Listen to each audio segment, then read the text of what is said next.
آج آپ کو دکھائیں گے ایک کھیل جس کا نام ہے جمینجی۔ لیکن اس سے پہلے MI5 کڈز کے چینل کو سبسکرائب کریں، لائک اور شیئر کریں۔ چلتے ہیں کہانی کی طرف۔ شہر کے ایک پرانے کونے میں واقع ایک قدیم دکان تھی۔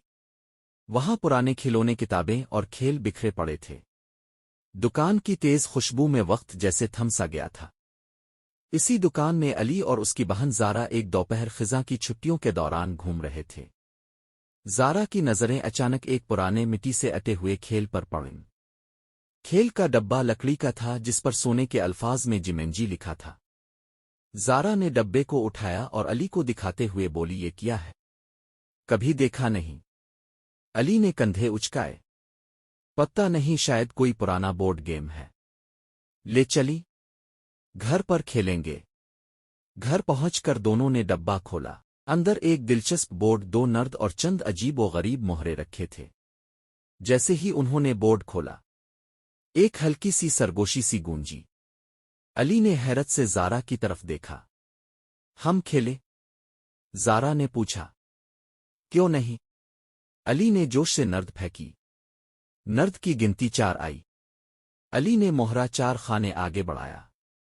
بورڈ پر اچانک لفظ ابھرے، جنگل کا خوفناک شیر تمہارا پیچھا کرے گا، بھاگو۔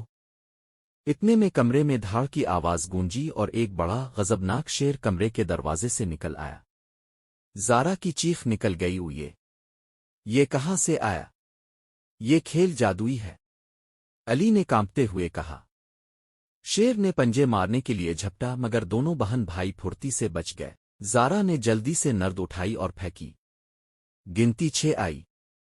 اس نے جلدی سے مہرہ آگے بڑھایا۔ نئے الفاظ ابھرے، جنگل کا طوفان تمہاری چھت اڑائے گا۔ یکائک ہوا کہ جھکڑ چلنے لگے اور چھت پر زوردار آوازوں نے حملہ کر دیا۔ کھڑکیاں دھڑ دھڑانے لگیں۔ علی نے زارا کا ہاتھ پکڑ کر کہا، ہمیں کھیل ختم کرنا ہوگا ورنہ یہ سب رکے گا نہیں۔ دونوں نے باری باری نرد پھینکنا شروع کی۔ ہر نئی باری کے ساتھ خوفناک آفات آتی گئیں، سانپ، بندر، خطرناک دلدل اور عجیب مخلوقات، مگر ہر بار وہ بچ نکلے۔ آخر کار علی نے آخری نرد پھینکی۔ مہرہ ختم کی لکیر پر پہنچا اور بورڈ پر الفاظ چمکنے لگے، مبارک ہو، تم نے جمینجی کو فتح کر لیا۔ اچانک سب کچھ ٹھہر گیا۔ شیر، طوفان، سانپ، سب کچھ غائب ہو گیا۔ کمرہ ایک بار پھر خاموش اور نارمل ہو گیا۔ دونوں نے لمبی سانس لی۔ زارا نے کھیل کے ڈبے کو دیکھا، یہ کھیل بہت خطرناک ہے، ہمیں اسے واپس دکان میں چھوڑ دینا چاہیے۔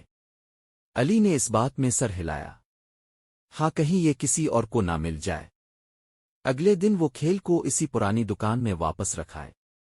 دکان کے باہر نکلتے ہوئے علی نے آخری بار پیچھے موڑ کر دیکھا اور سوچا، کچھ کھیل صرف کھیلنے کے لیے نہیں ہوتے۔ اوکے بچوں، بائے بائے۔